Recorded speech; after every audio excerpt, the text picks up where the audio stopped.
Hey, this is Alberto Blanco. To follow Race Across America and Race Across the West, check out the OhioRAAM show with Lake Ryder. They follow the race, they have great coverage, and the guy is always interviewing and talking about sweet things. Check it out.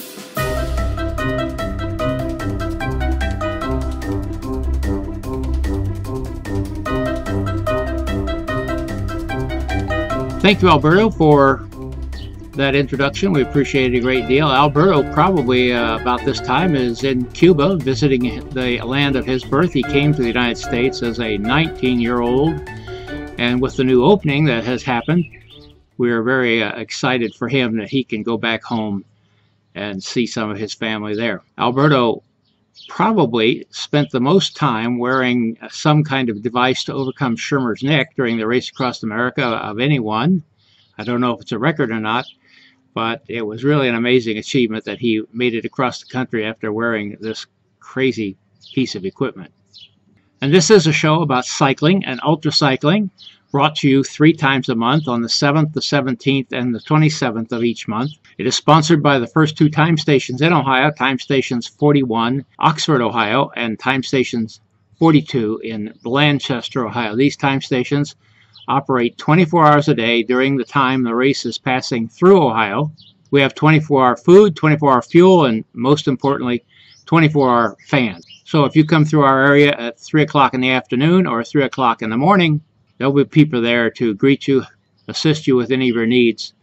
Our time stations will be open this year beginning on Tuesday, June the 21st, open 24 hours a day, as we said, and they will be open through June the 25th, Saturday, June the 25th. If someone comes through early, we'll open for them, but our 24-hour operations begin on June the 21st. Now, these time stations are great places to come and see the race. If you're a fan of the Race Across America or just like to learn more about the Race Across America, we invite you to join us here in southwestern Ohio at these 2 time stations in Blanchester and Oxford, Ohio. They're both located right adjacent to the McDonald's restaurant, so they're very, very easy to find, and they will be open around the clock during these dates. And I'm Lee Kreider, the host of the show. And we're approaching our 4th anniversary. And for our 4th anniversary this year, we're going to have Vic Armijo from RAM Media returning once again. We'll be talking about the prospects for the Race Across America and the Race Across the West in 2016.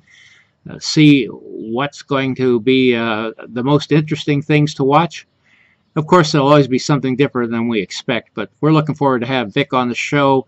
That'll be about the 7th of June, just right before the race starts, and we'll have some interesting information for you about how to follow the race at that time.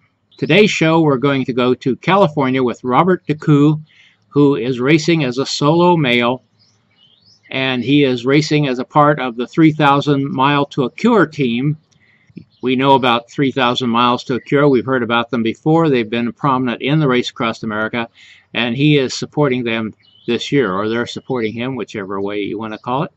So with that in mind, we're going to go see Robert. Oh, I should tell you that we did have some connection problems, some interruptions, and that required me to do some cutting and pasting to try to get this show together. You'll see some evidence of it if you're watching closely. We tried to make it as smooth as we possibly can, but that's one of those things that happens when you're on the internet. You never know what interruptions might occur. And with that said, we're going to go see Robert.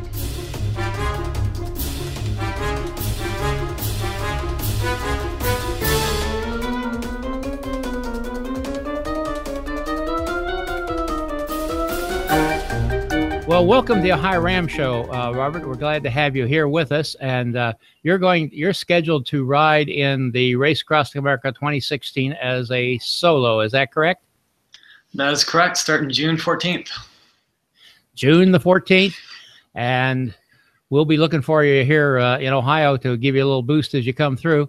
We'll talk about that a little later. But first of all, tell us a little bit about yourself, who you are, what you do besides ride a bicycle. All right. Well, thank you for inviting me, Lee, to be here tonight.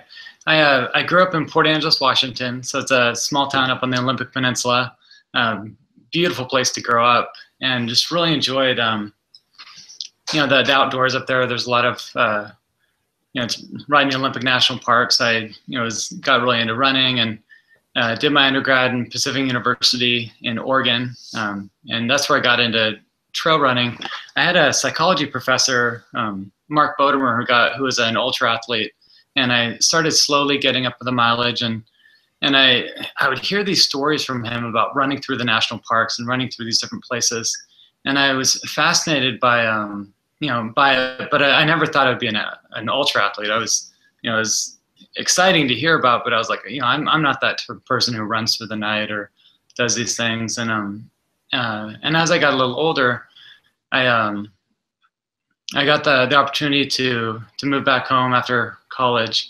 And one of my youth pastors was getting ready had just gone through a divorce and was in a really hard place in his life. And so I was talking to him, and he just wanted to kind of either hit the road on a bike trip or sail to Hawaii. And so I ended up moving home with him and training for about 5 months. And we did my first cross-country bike trip.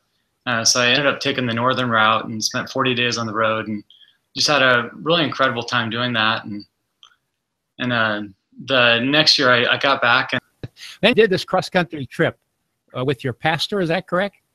Yeah, so that was back in 2006. So we did a 40-day cross-country trip across the northern part of the country, and that was my kind of introduction to ultra endurance. And neither of us knew a whole lot about cycling, and and I'd done a few marathons at that point. So it was quite the adventure. We and we made it successfully, and through all the ups and downs and the rainy days, and it was during that trip that I decided I wanted to train for one of these ultra endurance trail runs. So I spent the next 3 years just doing a lot of mountain running and training with friends. And at the same time, I was working on my master's programs. So I got into teaching, and I taught for a couple years at a local community college. And the next year after that first trip, I got approached by my old drama instructor who ran a cancer foundation called Celebrate Your Life. So they raise money for terminally ill cancer patients. They would do a pre-memorial, so kind of bringing the whole family together and celebrating that person's life and documenting, so that after the patient passed, the family would have those memories. So the second trip, I went with a friend from college, and we did a 70-day, 5,000-mile bike trip, and that's what kind of got me into cycling, was those two events. And I've never considered myself much of a cyclist, but I've I learned to kind of deal with a lot of the things out there and learned to just really enjoy the open road, and kind of fell in love with it unintentionally. So, Robert, as I got looking at your CV here you sent me, which was very interesting, you have founded a company, and it fascinates me what you guys do. Tell me a little about that. Yeah, so I used to teach business marketing and entrepreneurship. So when I got married a year and a half ago and moved down here to Los Angeles, and I was thinking about teaching down here in Los Angeles, and a friend from my community group at church has a background in animation, used to work doing movie trailers, graduated from USC Film School, and he had this idea to use that level of Hollywood grade animation to explain complex ideas. So we started Lux Virtual about a year and a half ago, and with the idea of using that Hollywood grade animation to almost like when people have something that's hard to get across, like when you're telling someone as an engineer, like if you've been working on something for years and then you go to explain it to somebody and they don't quite understand it, oftentimes visuals will help in that. And so we've been doing that for a year and a half, working with a lot of different early stage growth companies and different government agencies. And it's been great kind of seeing that business grow out of that kind of organically. Too much. You will see a link to Robert's company, and I would just advise you to go in there and look at a couple of those videos. They're really quite remarkable. You do a great job, and I mean, they are. How did you qualify for RAM? So I qualified for RAM at the Oregon Cycling Challenge. And that would have been about 2 years ago. And so you're signed up now for the Race Across America, and I gather you're going to use that bike behind me there. I think a lot of us are familiar with this, but tell us about it. Yeah, so it's the cruise bike Vendetta. I got introduced to Maria Parker this last year, and was reading about different recumbents, and I've been riding recumbents since I started doing the cross country trips. And one of the disadvantages of recumbents is the wheel drive, and I'd heard about this bike, and it has a front wheel drive, which helps a lot on the uphills. And so I actually just got this bike about 5 months ago, and have been training on it since. And I did 5 hill repeats right outside my house this morning, and it's just amazing the difference with climbing on this. I'm just very comfortable, and it's just been exciting to be on it, and extremely fast. So just really impressed and just happy with it. That bicycle, we've seen it before. I mean, one's like it before. So that's become quite a fixture. And of course, you are a part of Maria's program, her team, which is the 3,000 miles to a cure. We've talked about that before on the show, but I'd like to have you tell me what is 3,000 miles to a cure about, and what are you trying to accomplish? Yeah, so 3,000 Miles for a Cure is it's an organization that exists to raise money for brain cancer research, and their whole goal is to finding a cure. And when Maria founded it, I believe like 3 years ago, her sister had come down with brain cancer, and it was just that, seeing how passionate she is about finding a cure for this disease. It really hasn't had a whole lot of progress in the treatment over it for the last 20 years. And I personally had a close friend that passed away of brain cancer about 2.5 years ago. So when I was looking at the cruise bike and then got introduced to Maria, I had mentioned to her about my friend Christina Allman, and was sharing her story. And after a few conversations, I approached Maria, and I had kind of come to some agreements to do the ride this year. And for me, like the thing about brain cancer is it's such a scary form of cancer, and it it kind of, you lose a lot of your own identity as it kind of phases, depending on how it particularly affects your brain. So it's just kind of a nasty form of cancer. And I remember my friend Christina, one of the things that really stuck out to me was how she chose to live her life the last few years as she was dealing with some of the things that brain cancer has, and that has you deal with. And she never lost her joy and her ability to live life to the fullest. And so I was sharing this with Maria, and just talking about Christina's passion for life, and and even in the midst of having brain cancer, not knowing if she was going to live more than 5 or 10 years, she ended up getting in a relationship and deciding to get married, and had a child. I was able to have this child about a year before she passed away, and those are hard life choices. It's kind of that deciding to live a life abundant regardless of what's going on. And I think a lot of us go through that in our lives, where it's like we don't know how much longer we have, but choosing to take those risks and choosing to live with joy and with passion. And for me, it's I think it's a choice in life. And as I'm thinking about RAAM and different races, like I want to take on those risks and to live a life abundant, because life's short, and we don't know when our time is. And I think when we're exposed to people that go through situations like brain cancer, other forms of cancer, it makes it a lot more real to us, and we start to realize how precious life is.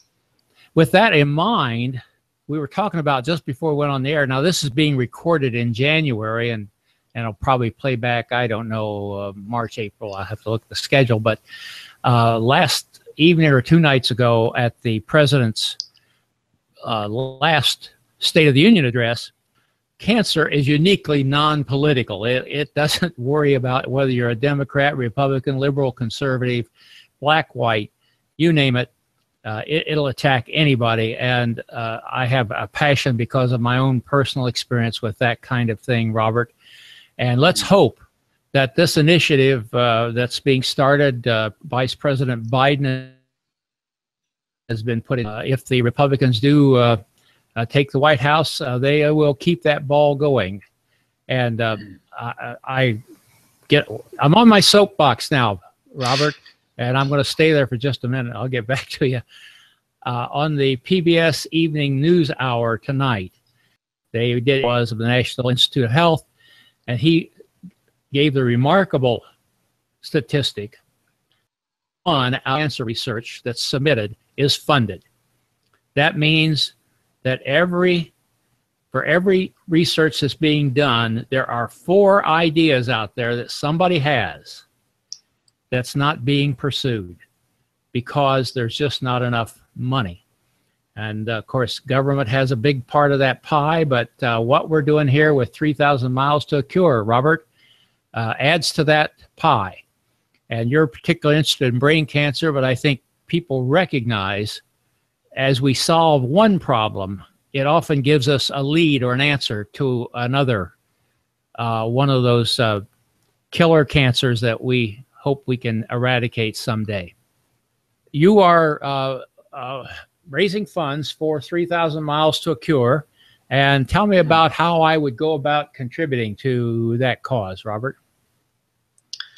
Actually, Maria and Lucia Parker have been very helpful putting together a deck and some slides for me to help raise funds with friends and family and other organizations.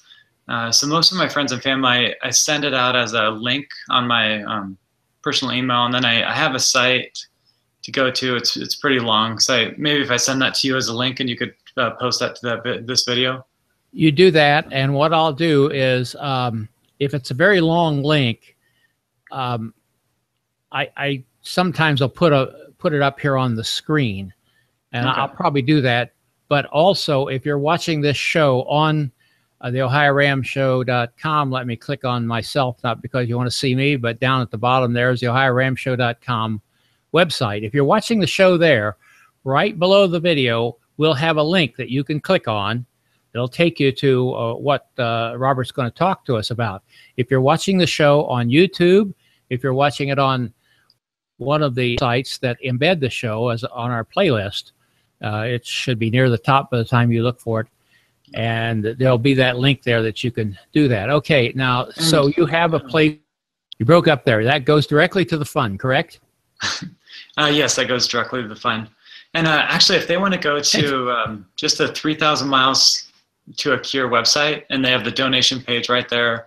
And if they'd like to, they can put it towards me, or they can donate directly to 3,000 Miles for a Cure, and 100% of that money goes to brain cancer research. Tell me about your crew. I did. I was pretty excited about the crew members I was able to pull together. My wife and me have been talking about this race for about a year now. We and I started training last December, and it was kind of one of those, if everything went well through all the training and each step goes well, I just do the next thing. And so the first base training went well, and so I crewed for Joan Deichmann, one of the Canadian cyclists last year. And after that race, I thought to myself, like, I think I could do this. And the thing I was the most concerned about was the sleep and the sleep deprivation.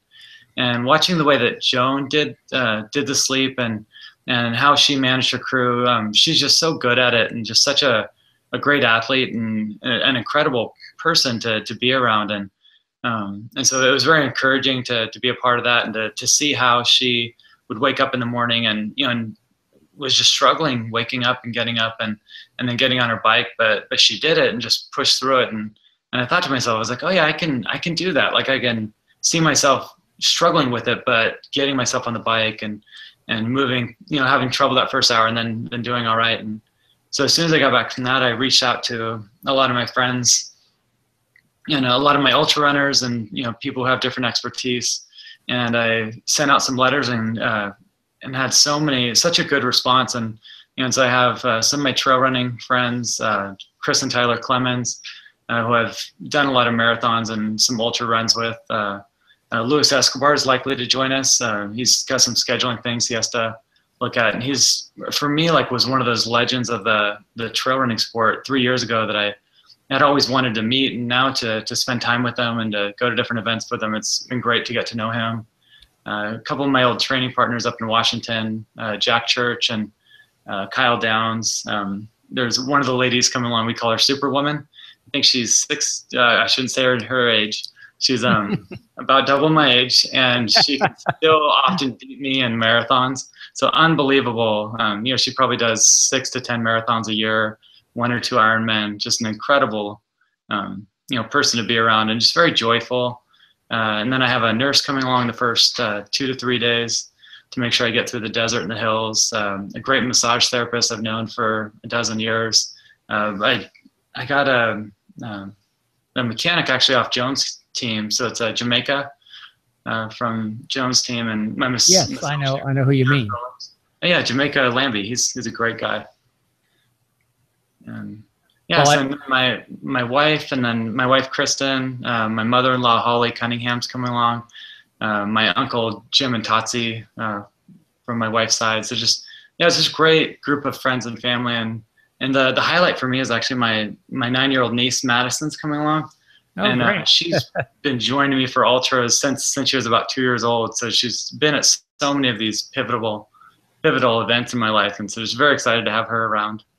Very good. Well, I've had Joan on the show, and I've seen her during the race. I met her the last 2 years. She came through Ohio in daylight hours, but she is a remarkable person. I think we all admire her and her husband Mike, I believe it is, isn't it? And yep, they're just a great couple.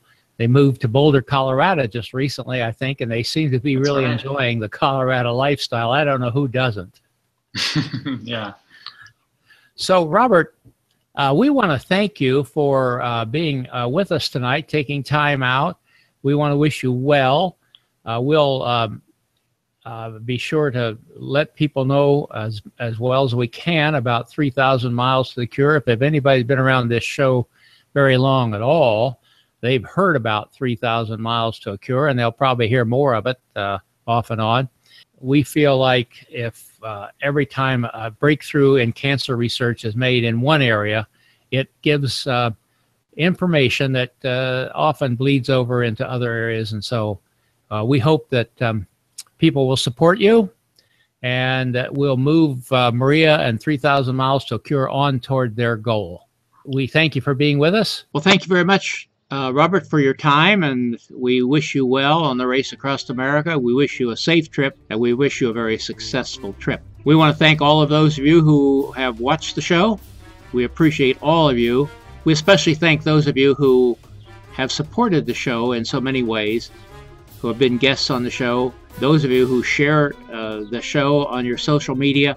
You help get the word out about the show, which more importantly gets the word out about this wonderful sport of ultracycling. You can help it become better known by letting your friends and followers know about this show and about what's going on in the world of ultracycling. If you're not watching the show on the website, we invite you to visit the website, OhioRAAMshow.com.